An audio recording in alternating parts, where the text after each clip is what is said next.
Bonjour peuple de Dieu, c'est Papa Pauline avec vous depuis Marrakech pour 5 minutes avec Jésus.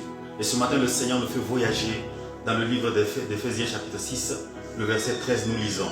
C'est pourquoi prenez toutes les armes de Dieu afin de pouvoir résister dans les mauvais jours et tenir ferme après avoir tout surmonté. Les mauvais jours. Lorsque nous considérons la situation du monde aujourd'hui, la situation sanitaire, la situation économique et surtout la situation morale où les valeurs sont renversées, nous pouvons réellement dire que nous sommes dans des mauvais jours.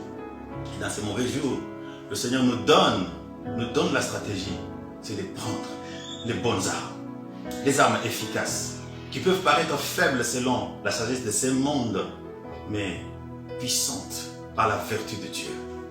C'est pourquoi donc prenez toutes les armes de Dieu. Bien-aimés dans le Seigneur, nous devons savoir que les jours où nous faisons la paix avec Dieu, que nous décidons de donner notre vie à Christ, automatiquement nous entrons en inimitié avec le diable. Le diable et son armée se rangent en bataille contre nous.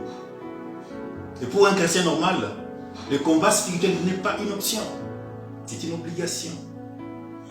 Que tu le veuilles ou pas, Satan te combattra. Nous sommes appelés à nous ranger en bataille pour lutter contre l'ennemi avec les armes de Dieu. Et l'ennemi, dans ce combat, il y a 3 niveaux d'influence qu'il utilise. Le niveau de l'oppression, le niveau de la possession et le niveau de la suppression. Dans la possession, dans le niveau de l'oppression, à ces niveaux d'influence, l'ennemi peut s'attaquer à vos projets, à vos études, à vos biens et même à votre santé, cherchant à vous convaincre que la parole de Dieu et ses promesses sont fausses. Il agit de l'extérieur. Et ce qu'il vise, c'est notre foi. Les biens, les études, tout ce à quoi il pourrait s'attaquer ne sont que des objectifs tactiques. Mais son objectif stratégique, c'est de nous convaincre que la parole de Dieu est fausse, que les promesses de Dieu sont fausses, que Dieu n'est pas amour. Et pour faire face à ces attaques, bien-aimés, nous sommes appelés de prendre les armes de Dieu.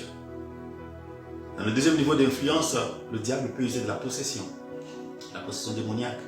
Et au troisième niveau d'influence, il peut user même de la suppression. Là, je parle de la mort spirituelle.